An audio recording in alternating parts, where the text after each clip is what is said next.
بسم اللہ الرحمن الرحیم۔ اعراب کی علامات فرعیہ سے متعلق سبق چل رہا تھا۔ گزشتہ سبق میں ہم نے یہ بات کہی تھی کہ رفع کی جو علامت ہے، علامت فرعیہ، وہ مثنیٰ میں الف ہے اور جمع مذکر سالم میں اسماء ستہ میں اس میں جو ہے وہ واو ہے، اور افعال خمسہ میں ثبوت النون ہے۔ اس کی مثالیں بھی ہم نے پڑھ لی تھی۔ آج کے سبق میں ہم نصب کی علامات فرعیہ سے متعلق بات کریں گے۔ تو یہاں لکھا ہے الف۔ الف جہاں لکھا جاتا ہے تو اس کا مطلب یہ ہے کہ با بھی ہوگا، شاید جیم بھی ہو، دال بھی ہو، ٹھیک ہے، تو کم از کم با تو ضرور ہو۔ تو گویا پہلی علامت جو نصب کی ہے وہ مثنیٰ اور جمع مذکر سالم میں یا ہے۔ الیاء فی المثنیٰ، مثنیٰ میں یا ہے، تثنیہ میں، اور جمع مذکر سالم میں بھی یا ہے۔ مثال مثنیٰ کی جیسے قرأت کتابین، میں نے 2 کتابیں پڑھی، قرأت کتابین، میں نے 2 کتابیں پڑھی۔ تو قرأت فعل فاعل، کتابین مفعول بہ، کتابین اسم ہے، منصوب ہے، وعلامت نصبہ الیاء، اور نصب کی علامات یا ہے۔ کیوں؟ لأنہ مثنیٰ، اس لیے کہ یہ تثنیہ ہے۔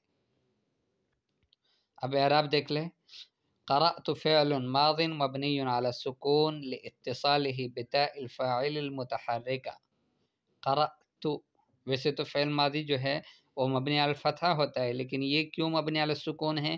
اس لیے یہ مبنی علی السکون ہے کہ یہ متصل ہے تاء الفاعل متحرکہ کے ساتھ۔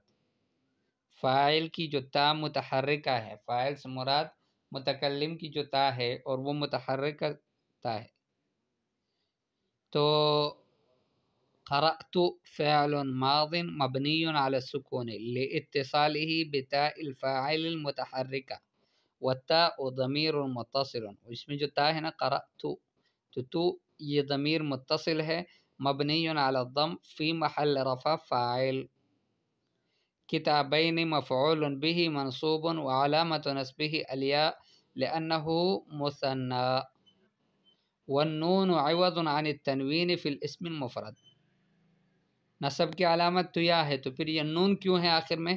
تو یہ نون جو ہے یہ اسم مفرد میں جو تنوین تھا اس کے عوض میں آیا ہے، گویا اس کی جگہ اس کا قائم مقام بن کر یہ نون آیا ہے، کہ اس سے پتہ چلتا ہے کہ اس کا جو مفرد تھا وہ منون تھا، اس میں تنوین تھا، کتابن، ٹھیک ہے، تو کتابن تھا نا، تو ابھی کتابینی آخر میں وہ نون اس پر دلالت کرتا ہے کہ اصل میں جو اسم مفرد تھا وہ منون تھا، اس پر تنوین تھی، ٹھیک ہے۔ یہ تو مثال ہو گیا کس چیز کا؟ تثنیہ کا، کہ مثنیٰ میں یا کیسے آتا ہے۔ اور اب جمع میں یا کیسے آتا ہے؟ تو ہنأت الفائزین، ہنأت بمعنی میں نے مبارکباد دی، الفائزین کامیاب ہونے والوں کو، تو ہنأت فعل فاعل، الفائزین مفعول بہ۔ تو یہاں الفائزین میں دیکھ لیں، اسم منصوب، یہ بھی اسم منصوب ہے، اور نصب کی علامت یا ہے۔ کیوں؟ لأنہ جمع مذکر سالم، اس لیے کہ جمع مذکر سالم ہے، اور ہم نے کہا کہ نصب کی علامت، ٹھیک ہے، مثنیٰ اور جمع مذکر سالم میں یا ہے۔ اب اس کی ترکیب، ہنأت فعل ماض مبنی علی السکون، ہنأت جو ہے یہ فعل ماضی ہے اور مبنی علی السکون ہے۔ مبنی علی السکون کیوں ہے؟ ماضی تو مبنی علی الفتحہ ہوتا ہے، ہنأ یہنئ تہنئۃ، تو ہنأ وہ تو مفتوح ہوتا ہے، تو یہاں ہنأ یہ ساکن کیوں ہے؟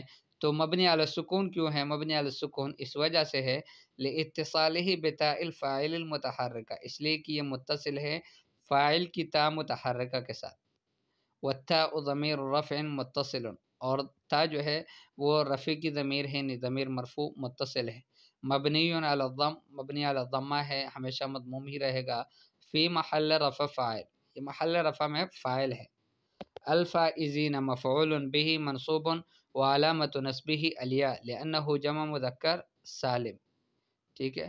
یہ الفائزین مفعول بہ منصوب ہے، اور نصب کی علامت جو ہے وہ یا ہے، کیوں؟ اس لیے کہ جمع مذکر سالم ہے۔